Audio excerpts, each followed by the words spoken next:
Good evening, class. As we have started our chapter 1 of your science, which is a part of chemistry, and the chemical reactions and the equations which we are learning. So let us first revise what we have learned in the previous class. Okay. So in the previous class we have learned that how in our daily life various chemical reactions take place, like conversion of milk into curd, or many other like rusting of iron. So these are all the process of the chemical reaction, in which we have learned that when a chemical reaction is represented, this part is known as a reactant. Left hand side of the side of arrow is known as reactant, and RHS side is known as a product. Okay, these are called the chemical reactions, or chemical reaction substitute of reactant and a product. The correct way of writing a chemical reaction is like taking individual atom, then using plus symbol, then individual molecule, then the new something new is this formed, which is different, completely different from the reactant, and this is also a chemical reaction. Also we have learned that we usually don't write the whole chemical reaction in names. ठीक है, जैसे इसका नाम iron है तो हम iron लिख दिए, इसका वाटर, इसका फेरस ऑक्साइड लिख दिए, इसका हाइड्रोजन गैस लिख दिए. ऐसे नहीं लिख के हम क्या करते हैं, सीधे कि फॉर्मूलेज का यूज करके हम करते हैं. यही हमको केमिस्ट्री में स्टडी करवाता है.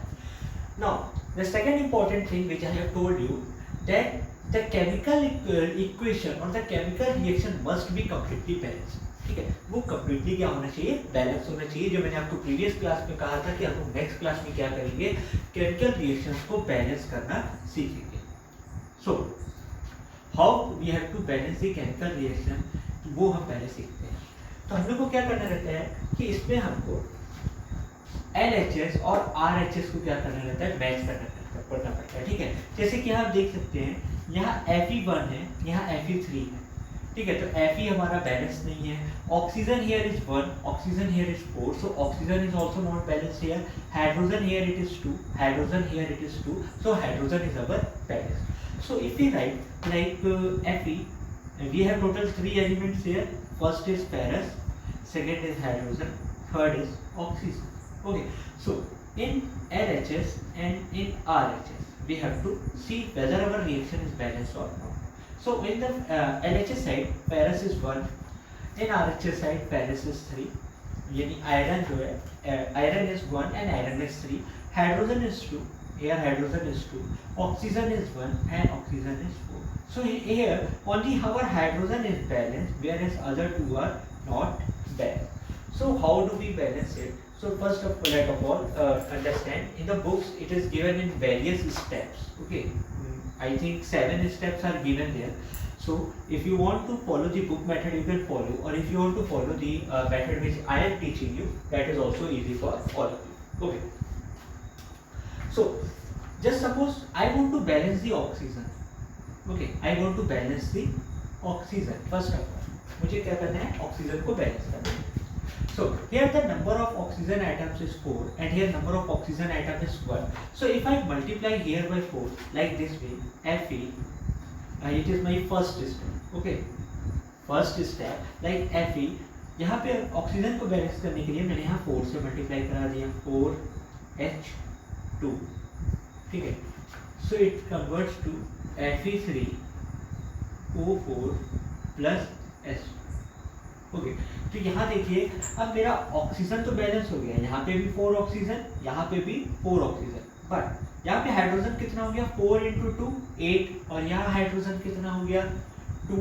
तो हाइड्रोजन को भी बैलेंस करना जरूरी है. सो सेकेंड स्टेप में मैं क्या करूँगा, जिसको मैंने गलती से अनबैलेंस कर दिया है अब मैं उसको बैलेंस करूँगा. So Fe plus 4 times of H2O converts to Fe3O4 plus यहाँ पे भी 4H2 है और यहाँ पे भी टोटल कितने हाइड्रोजन है, 8 हाइड्रोजन है, और यहाँ पे 2 हाइड्रोजन है. तो मुझे क्या करना पड़ेगा, 4 से मल्टीप्लाई कराना पड़ेगा, तभी ये बैलेंस होगा. तो यहाँ पे देखिए 8 हाइड्रोजन, यहाँ पे भी 8 हाइड्रोजन. ऑक्सीजन 4 है, ऑक्सीजन 4 है. यहाँ ऑक्सीजन और हाइड्रोजन को मैंने क्या किया, बैलेंस कर दिया. लेकिन अभी मेरा आयरन क्या है, बैलेंस नहीं है. तो आयरन यहाँ कितना है, 3, यहाँ कितना है 1। तो आयरन को बैलेंस कराने के लिए क्या करना होगा, मुझे यहाँ पे 3 से मल्टीप्लाई कराना होगा। सो माई थर्ड स्टेप इज यहाँ पे 3Fe प्लस 4H2O, क्योंकि ऑक्सीजन और हाइड्रोजन को मैंने बैलेंस करवा दिया है, Fe3O4 प्लस 4 हाइड्रोजन। अब यदि मैं मैच कराऊं LHS और RHS को, तो यहाँ देखिए 3Fe, here also 3Fe, यहाँ हाइड्रोजन 8, यहाँ पे भी हाइड्रोजन 8, 4 into 2 8, यहाँ ऑक्सीजन 4। ये 4 का मतलब रहता है, फर्स्ट ऑफ ऑल आप लोग इसको याद रखिएगा, यदि 4 ऐसे लगा है इसका मतलब ये हाइड्रोजन का भी 4 मॉलिक्यूल्स ले रहा है और ऑक्सीजन का भी 4।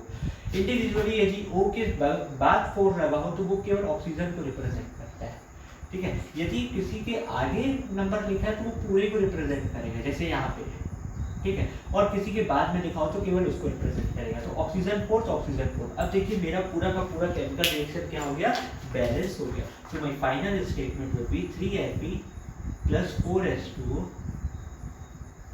Converts to Fe3O4 plus 4 hydrogen molecule. तो ये क्या हो गया, मेरा केमिकल रिएक्शन क्या हो गया, कंप्लीटली बैलेंस हो गया। So this is the method for balancing any chemical reaction. तो यहाँ तक आपका स्टेप 6 कवर कर रहा है। स्टेप 7 में आपको क्या सिखाया है कि हमको इनका फिजिकल स्टेट भी मेंशन करना होता है। फिजिकल स्टेट का मेंशन करने का मतलब है कि जैसे सपोज कि मैं इसको रब कर रहा हूँ,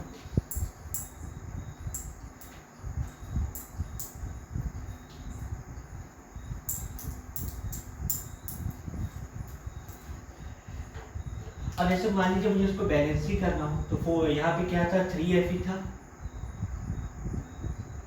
यहाँ 3Fe, यहाँ 4H2O, यहाँ पे 4H।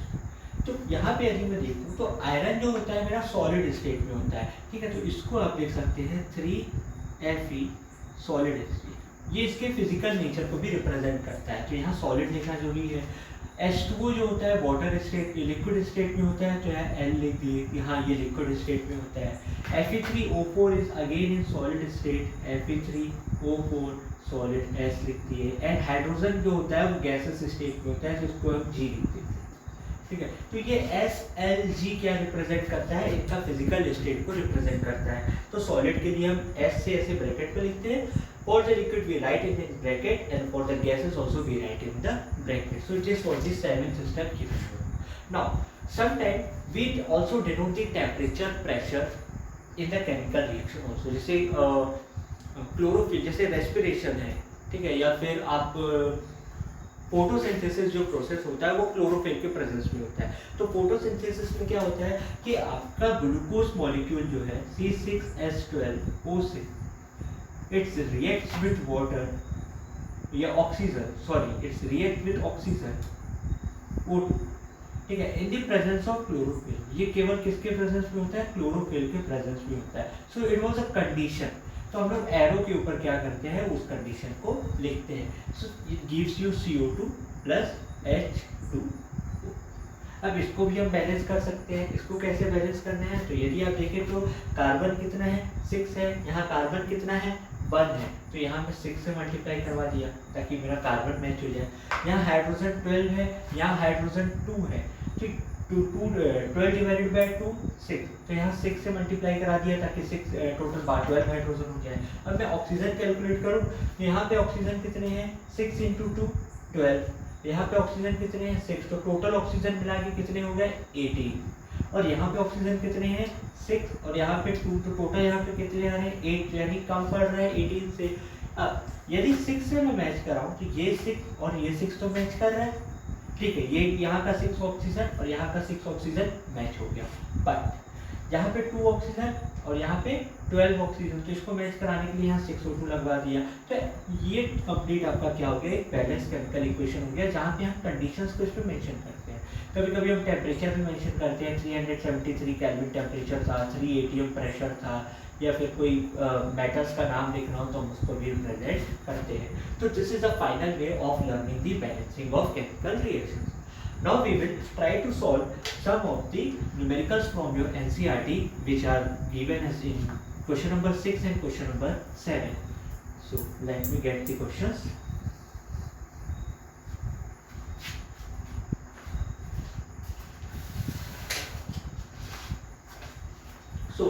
The question number 6, it is saying, asking you to balance the chemical reaction. The first reaction is HNO3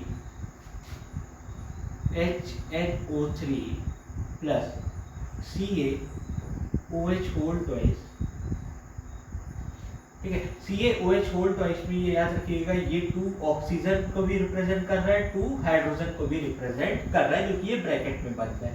it gives you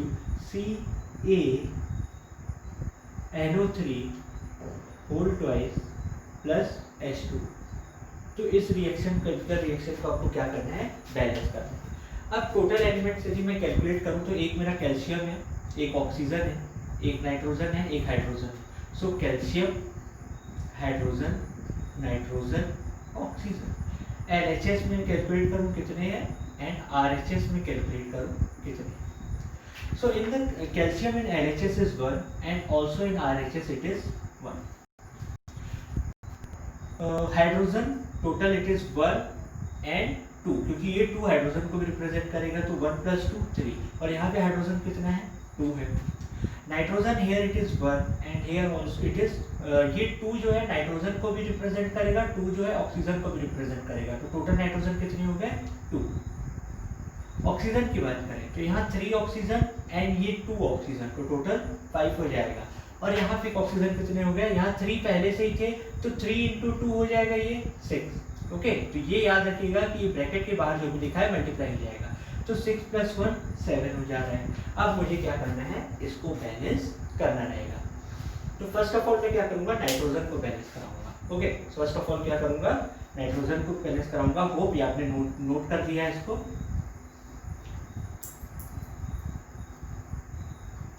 so यहाँ नाइट्रोजन 2 है, यहाँ नाइट्रोजन 1 है, तो मैंने 2 से मल्टीप्लाई करा दिया. 2HNO3 प्लस CaOH का whole twice gives you CaNO3 whole twice plus H2O. ठीक है, तो अब मैं देखूँ तो नाइट्रोजन मेरा 2, नाइट्रोजन 2, कैल्शियम 1, कैल्शियम 1 बैलेंस हो गया. हाइड्रोजन 1 कितने हैं, 2 है, यहाँ कितने हाइड्रोजन हो गए, 2 + 2 4. तो वहाँ पे भी है ना, हाइड्रोजन को बैलेंस कराना होगा, तो यहाँ क्या करूँगा, 2 से मल्टीप्लाई करा दूँगा. ठीक है, अब तो फिर से एक बार बैलेंस करवाते हैं. नाइट्रोजन 2 ये पूरे के साथ मल्टीप्लाई. ठीक है, तो 2 nitrogen balance, calcium 1 balance, 2 hydrogen 4, 2 × 2 4. Oxygen कितने हैं, ऑक्सीजन कैलकुलेट करते हैं. 2 × 3 6 प्लस, और ये 2 × 1 2, 8 ऑक्सीजन हो गए यहाँ पे. यहाँ पे 2 × 3 6 एंड 2 × 2 2 × 1 2, तो यहाँ 8. तो ऑक्सीजन भी क्या हो गया, मेरा बैलेंस हो गया. तो ये क्या है, कंप्लीट बैलेंस इक्वेशन हो गया. सिमिलरली आपका क्वेश्चन नंबर 7 दिया हुआ है. क्वेश्चन नंबर 6 के बाकी क्वेश्चन आप खुद से करिएगा, एंड यदि आपको किसी में भी डाउट है तो आप लोग मुझे बता सकते हैं कमेंट सेक्शन पे. No, question number 7 it is giving you a simple equation. Question number 7 का मैं सेकंड बता रहा हूँ. Here it is given zinc nitrate. आपको इसको केमिकल इक्वेशन को लिखना है और बैलेंस भी करना है. Zinc nitrate, sorry, it is given zinc plus silver nitrate. Zinc plus silver nitrate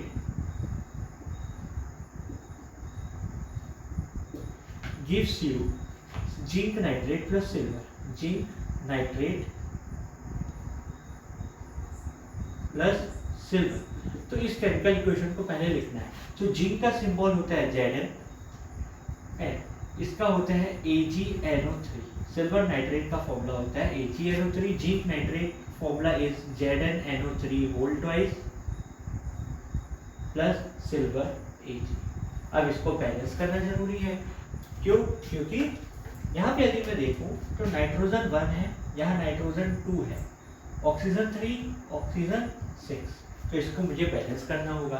तो आप लोग वही मेथड लगा सकते हैं. जिंक टोटल कितने एलिमेंट्स हैं, 4, जिंक, सिल्वर, नाइट्रोजन, ऑक्सीजन. तो using this I can directly ask you कि यहाँ नाइट्रोजन 1 है, यहाँ नाइट्रोजन 2 है, तो यहाँ बैलेंस कराने के लिए क्या करूँगा, 2 से मल्टीप्लाई. अब ऑक्सीजन यहाँ 6 है, अब ऑक्सीजन कितने हो गए, 2 × 3 6 हो गए, पूरा हो गया. सिल्वर यहाँ जिंक 1 है, जिंक 1 है, कोई दिक्कत नहीं. यहाँ सिल्वर 2 हो गया, तो यहाँ सिल्वर 1 है तो उसको बैलेंस कराने के लिए क्या करूँगा, 2 से मल्टीप्लाई। तो ये क्या हो गया, मेरा एक कंप्लीट बैलेंस इक्वेशन हो गया। So try to solve the another question of question number 7 from your NCERT and other questions of question number 6 from NCERT. So today our this topic is completed. In the next topic we will learn about types of chemical reaction like decomposition, combination, displacement reaction, exothermic, endothermic. We will learn about that. So don't forget to mention your name in the comment section, and if you have any doubt, so you can ask me directly. Okay guys, take care.